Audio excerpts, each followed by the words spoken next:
শুধু শুক্রবারে 2 রাকাত জুমার নামাজ পড়ে সালাম ফিরাইয়া বাইর হইয়া যে যান, আর যে 1 সপ্তাহ আসেন না আপনি নাফরমান।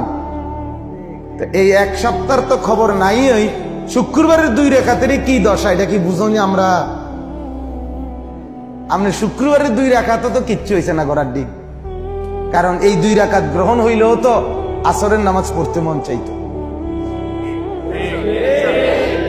তাহলে আপনার নামাজের দশা কি?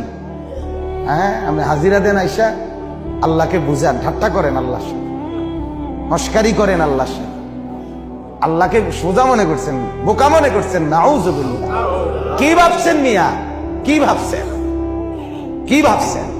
একটা বিল্ডিং এর ঘরে থাকেন, কয়টা টাকা রোজগার করেন, আর এই ফাঙ্গাস তেলাপিয়া ফার্মের মুরকার কক মুরকা দিয়ে ভাত খান, ধন্যপাতা, কাঁচামরিচ, টমাটো, আলুর ভর্তা, এটা দিয়ে নিজেকে খুব বুদ্ধিমান মনে করছেন না? খুব সুখের জিন্দেগি মনে করছেন।